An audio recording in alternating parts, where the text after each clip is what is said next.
আসসালামু আলাইকুম ওয়া রাহমাতুল্লাহি ওয়া বারাকাতুহু। প্রিয় দর্শক, আশা করছি সবাই ভালো আছেন, সুস্থ আছেন। যারা এখনো আমাদের চ্যানেলটি সাবস্ক্রাইব করেননি তাদের কাছে বিনীত অনুরোধ জানাচ্ছি চ্যানেলটি সাবস্ক্রাইব করে দেওয়ার। সবাইকে স্বাগতম জানিয়ে শুরু করছি আজকের সংবাদ প্রতিবেদন। কোয়াডে যোগ দিলে বাংলাদেশের সঙ্গে সম্পর্ক খারাপ হবে বললেন চীনা দূত। যুক্তরাষ্ট্র, জাপান, অস্ট্রেলিয়া ও ভারতের মধ্যে জোট কোয়াডে বাংলাদেশের অংশগ্রহণ চীন ও বাংলাদেশের দ্বিপাক্ষিক সম্পর্ককে যথেষ্ট খারাপ করবে বলে মন্তব্য করেছেন চীনের রাষ্ট্রদূত জি লিমিং। সোমবার সকালে সাংবাদিকদের সঙ্গে ভার্চুয়াল মতবিনিময়ের সময় ঢাকায় চীনের রাষ্ট্রদূত এই মন্তব্য করেন। কোয়াডে অংশগ্রহণের বিষয়ে বাংলাদেশকে সতর্ক করে চীনের রাষ্ট্রদূত বলেন, এই ধরনের ছোট গোষ্ঠী বা ক্লাবে যুক্ত হওয়াটা ভালো না। বাংলাদেশ এতে যুক্ত হলে তা আমাদের দ্বিপক্ষীয় সম্পর্ক যথেষ্ট খারাপ করবে। এপ্রিল মাসের শেষ সপ্তাহে চীনের প্রতিরক্ষা মন্ত্রী জেনারেল ওয়ে ফেঙ্গি ঢাকা সফর করেন। সেই সফরে কোয়াড নিয়ে যে আলোচনা হয়েছিল সেই প্রসঙ্গে সাংবাদিকদের প্রশ্ন করলে রাষ্ট্রদূত লি জিমিং এই উত্তর দেন। যুক্তরাষ্ট্র, জাপান, অস্ট্রেলিয়া ও ভারতের মধ্যে কোয়াড নামে একটা সংলাপ শুরু হয়েছিল ভারত ও প্রশান্ত মহাসাগরে নৌ চলাচল অবাধ ও স্বাধীন রাখার উপায় খোঁজার যুক্তি দেখিয়ে 2007 সালে। কোয়াডের 4টি সদস্য দেশের মধ্যে 2017 সাল থেকে বিভিন্ন পর্যায়ে নিয়মিত বৈঠক হচ্ছে। তবে 2020 সালের জাপানের টোকিওতে এই জোটের দুদিনের বৈঠক হলে এই জোট নতুন করে আলোচনায় আসে এবং চীন তার অবস্থান স্পষ্ট করে। সেই সময় টোকিওতে কোয়াডের এই বৈঠক চলার সময় একই সাথে 3 থেকে 4টি নৌ এবং বিমান মহড়ার ঘোষণা দিয়েছিল বেইজিং। তবে চীনকে আটকাতেই যে এই জোটবদ্ধ উদ্যোগ পরিষ্কার করে তা পূর্বে কখনোই বলা হয়নি। এমনকি এসব বৈঠক নিয়ে এই 4টি দেশের সরকারগুলোর পক্ষ থেকে জনসম্মুখে যেসব ঘোষণা দেওয়া হয়েছে বা যেসব নথিপত্র চালাচালি হয়েছে তার কোথাও চীন শব্দটিই নেই। এদিকে এই জোট যে চীন বিরোধী জোট হিসেবে প্রতীয়মান হয়েছে সেটা চীনের রাষ্ট্রদূতের আজকের বক্তব্যে আরো স্পষ্ট হয়েছে। অনেক পর্যবেক্ষক বলেন, ইউরোপের সামরিক জোট ন্যাটো নিয়ে যুক্তরাষ্ট্রের মধ্যে আগ্রহ কমলেও মূলত চীনের ক্রমবর্ধমান প্রভাব প্রতিপত্তির জবাব দিতে এশিয়ার ন্যাটো ধাঁচের একটি জোট গঠনে আমেরিকা আগ্রহী হয়ে পড়েছে। বেশ কয়েক বছর ধরে, বিশেষ করে প্রেসিডেন্ট ট্রাম্প যখন ক্ষমতায় ছিলেন, যুক্তরাষ্ট্র চীনকে কোণঠাসা করতে ভারত মহাসাগরীয় অঞ্চলে মিত্রদের নিয়ে একটি সামরিক জোট গড়তে আগ্রহী হয়ে পড়েন। এছাড়া রাষ্ট্রদূত লি জিমিং ওই মতবিনিময় অনুষ্ঠানে জানিয়েছেন, চীন বাংলাদেশকে সিনোফার্মের 5 লাখ টিকা উপহার হিসেবে দেবে। টিকার এই চালান আগামী বুধবার ঢাকায় আসবে। গত 8 মে বিশ্ব স্বাস্থ্য সংস্থা এই টিকার জরুরি ব্যবহারের অনুমোদন দেয়। এই নিয়ে একজন মন্তব্য করেছেন, আমি চীনকে বাংলাদেশের পরম বন্ধু বলে মনে করি না। রোহিঙ্গা ইস্যুতে বাংলাদেশের প্রস্তাবের বিরুদ্ধে চীন ও তার মিত্ররা ভেটো দিয়ে বুঝিয়েছে তারা স্বার্থের জন্য গণহত্যার পক্ষে থাকতে পারে। এখন আবার কোয়াডের জন্য বাংলাদেশের সান্নিধ্য চাচ্ছে। বাংলাদেশের একটি স্বাধীন পররাষ্ট্র নীতি থাকা উচিত, যারা ভারত তোষণ করবে না বা চীন নীতিতে গলে যাবে না, কেবলই জনস্বার্থ বিবেচনায় রেখে কাজ পরিচালনা করবে। একসময় জাপানের যে দশা হয়েছিল সেরকম দশা চীনেরও অদূর ভবিষ্যতে হতে পারে যদি তারা নিজেদের ক্ষমতার দম্ভ দেখানো বন্ধ না করে।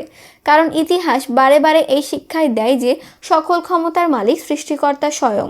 যে নিজেকে সর্বক্ষমতাবান মনে করে তার ধ্বংস অনিবার্য। যারা বাংলাদেশকে ছোট দেশ বলে নিজেদের মত দিচ্ছেন তাদের বলি, আমাদের দেশের আয়তন কেবল ছোট, কিন্তু জনসংখ্যায় আমরা বিশ্বের 8ম বৃহত্তম দেশ। আমাদের জনসংখ্যা আমেরিকার অর্ধেক, জাপানের চেয়ে বেশি।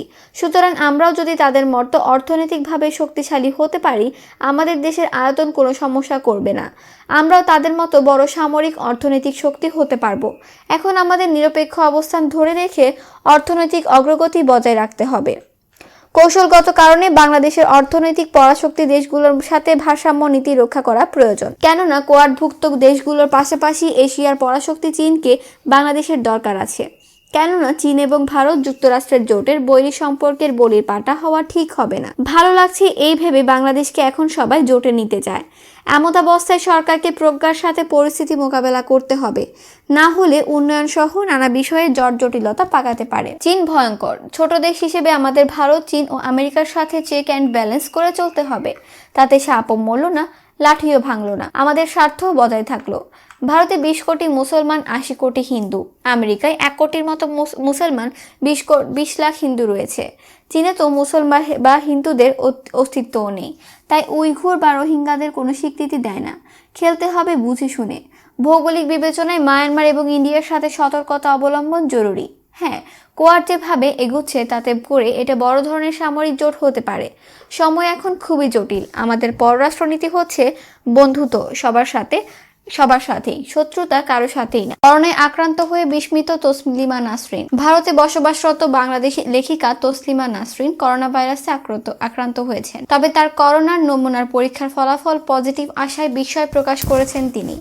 এক টুইট বার্তায় তসলিমা নাসরিন বলেন, 1 বছরের বেশি সময় ধরে ঘরের বাইরে পা দিইনি, কাউকে ঘরে আসতেও দিইনি। ঘরের ভেতর আমার বিড়াল আর আমি ছিলাম। এরপরও আমি কোভিড-19 আক্রান্ত।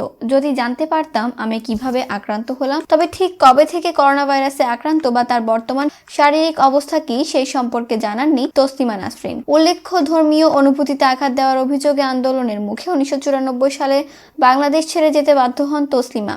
তিনি সুইডেনের পাসপোর্টধারী হিসেবে দিল্লিতে বসবাস করছেন। এ নিয়ে একজন মন্তব্য করেছেন, শিরোনামে এমন হওয়া উচিত ছিল, দীর্ঘ অপেক্ষার পর ভাইরাস তার আসল জীবনসঙ্গী পেয়েছে। সকলের দোয়ায় তারা এবার পৃথিবী থেকে বিদায় নেয়। আল্লাহ যেন তাকে উঠিয়ে নেন, তাহার মৃত্যু কামনা করব না। আল্লাহ যেন তাকে হেদায়েত দান করুন। একজন বলছেন, শিরোনাম হওয়া উচিত ছিল, এক ভাইরাস আরেক ভাইরাসের সংস্পর্শে এসেছে। আল্লাহর বিচার ধীরে ধীরে। আল্লাহ ছাড় দেয় কিন্তু ছেড়ে দেয় না। সকল নাফরমানদের বিচার আল্লাহ সঠিকভাবে করবেন, এতে কোনো সন্দেহ নেই। সত্য কখনো তোমার জন্য সত্য নয়, তাই এই প্রশ্নের উত্তরও তোমার জন্য নেই। সারা জীবন সত্যিকে মিথ্যা দিয়ে ঢেকে দেওয়াটাই যার একমাত্র কাজ ছিল, সে কিভাবে বুঝবে যে করোনা ছড়ানোর জন্য কারো সংস্পর্শে যাওয়ার দরকার নেই?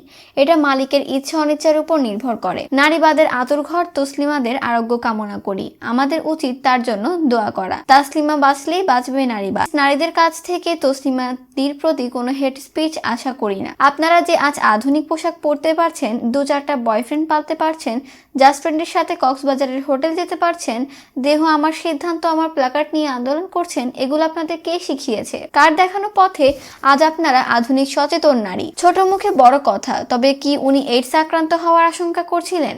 করোনার লজ্জা থাকা উচিত ছিল। একজন মন্তব্য করেছেন, বোন, এখনো সময় আছে, তাওবা করে নাও। জীবনে মানুষকে বিভ্রান্ত করার জন্য ইসলামকে বিশ্বনবী হযরত মুহাম্মদ সাল্লাল্লাহু আলাইহি ওয়াসাল্লামকে যেসব কথা বলেছিলেন, আল্লাহ তাআলার কাছে ক্ষমা চেয়ে তওবা করেন, কারণ এটাই আপনার সুযোগ, যা অনেক নাস্তিকের হয় না। আজরাইলকে দেখলে আর তওবা কবুল হবে না। আল্লাহ তাআলা ওনাকে হেদায়েত দান করুন এবং সুস্থতা দান করুন। প্রথম আলো তাকে বাংলাদেশ বানিয়ে দিচ্ছে, তারা যেন জানেই না তাকে বাংলাদেশ থেকে বিতাড়িত করা হয়েছে। সে একজন রিফিউজি। চিকিৎসা বিদেশি জার্সি গরুর 3 লিটার করে মূত্র সকাল বিকাল তাকে পান করাও। আশা করি দ্রুত আরোগ্য লাভ করবে। ইসলাম বিদেশি একজন মহিলা সকল প্রকার সতর্কতা অবলম্বন করার পরও কারণ করোনা ভাইরাসে আক্রান্ত হন, তখন বিস্মিত হওয়ারই কথা। 1 বছরেরও বেশি সময় ধরে বাইরে যায়নি, মানা যায়, কিন্তু কাউকে ঢুকতেও দেয়নি, এটা কি মানা যায়? মানবিকভাবে চিন্তা করলেও মানতে পারছি না। করোনায় অনেক পরিচিত মুখকে হারিয়েছি সবাই। এবার যেন তোমাকেও আমরা হারিয়ে ফেলতে পারি। দেশ যেন আজ কলঙ্কমুক্ত হয় তোমাকে হারিয়ে। তসলিমা নাসরিন কে? সে একজন ইসলাম বিদ্বেষী। এটা ছাড়া সে খবরের শিরোনাম হওয়ার কি যোগ্যতা রাখে? প্রথম আলো তাকে প্রায়ই খবরের শিরোনাম করে শুধুমাত্র গালিগালাজকে উস্কে দেওয়ার জন্য। আপা, জানি না আপনি এসব দেখেন কিনা। যদি দেখেন তাহলে এটাও দেখছেন একটা মানুষ আপনার পক্ষে নেই। আফসোস। আল্লাহ আপনাকে এখনো দুনিয়ায় রেখেছেন। তওবা করেন, প্রচুর হাদিস পড়েন। অন্ধকার পথে আর কতদিন হাঁটবেন? আপনি মারা গেলে আপনার জানাজাও জুটবে কিনা সন্দেহ। এমন মৃত্যু কেউ চায় না। ইসলাম জিতবেই, আপনাকে নিয়ে বা আপনাকে ছেড়ে। আপনি হারিয়ে যাবেন, ইসলাম হারাবে না। এবার ভিন্ন প্রসঙ্গ।